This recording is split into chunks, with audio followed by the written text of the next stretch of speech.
Bonjour à tous et bienvenue dans notre podcast dédié aux réseaux électriques de distribution. Je suis Karim. Et moi, je suis Mariem, ravie de vous retrouver pour ce nouvel épisode.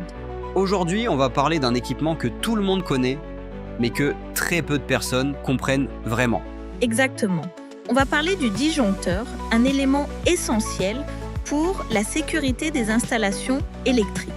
Mariem, commençons par la base. C'est quoi exactement un disjoncteur ?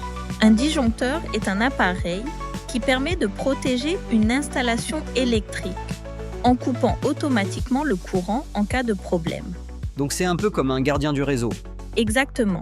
Dès qu'il détecte une anomalie, il agit immédiatement. C'est une question que tout le monde se pose. Pourquoi le disjoncteur saute ? Il y a plusieurs raisons, mais les principales sont le court-circuit, la surcharge et le défaut d'isolement. Prenons un exemple simple. Si tu branches trop d'appareils en même temps, tu dépasses la capacité du circuit et le disjoncteur coupe. Quelle est la différence entre une surcharge et un court-circuit ? Une surcharge correspond à un courant trop élevé de manière progressive, alors qu'un court-circuit est un contact direct qui provoque un courant très élevé instantanément. Et le disjoncteur réagit différemment selon le cas. Oui, il utilise deux systèmes. Un système thermique pour les surcharges et un système magnétique pour les courts-circuits. On parle donc de disjoncteur magnétothermique. Exactement. Quelle est la différence entre un disjoncteur et un fusible ? Le fusible fond une seule fois, alors que le disjoncteur peut être réarmé après déclenchement. Donc le disjoncteur est plus pratique. Oui, et plus utilisé aujourd'hui. Et le disjoncteur différentiel ? Il protège les personnes contre les fuites de courant en détectant un déséquilibre et en coupant le circuit. Parlons maintenant du réseau électrique. Quel est le rôle du disjoncteur dans un réseau ? Il protège les lignes, les transformateurs et les équipements.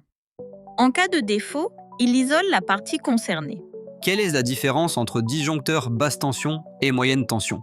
Le disjoncteur basse tension est utilisé dans les habitations, alors que le disjoncteur moyenne tension est utilisé dans les réseaux de distribution et supporte des niveaux beaucoup plus élevés. Parlons d'un terme technique, le pouvoir de coupure. C'est la capacité du disjoncteur à interrompre un courant très élevé sans être endommagé. Beaucoup de personnes se demandent pourquoi leur disjoncteur saute souvent. Cela peut être dû à trop d'appareils branchés, un appareil défectueux, un problème d'installation ou une fuite de courant. Peut-on empêcher un disjoncteur de déclencher ?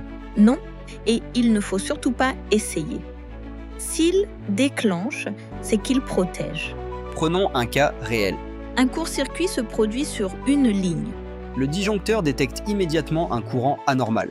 et il coupe pour éviter des dégâts plus importants. Aujourd'hui, les disjoncteurs évoluent avec les technologies. Oui, ils deviennent intelligents, communicants et intégrés dans les smart grids. Ce qui permet une meilleure gestion du réseau. Si on résume, le disjoncteur permet de protéger les équipements, les personnes et d'assurer la continuité de service. Sans lui, le réseau serait dangereux. Merci de nous avoir suivis. Abonnez-vous pour ne rien manquer. À très bientôt.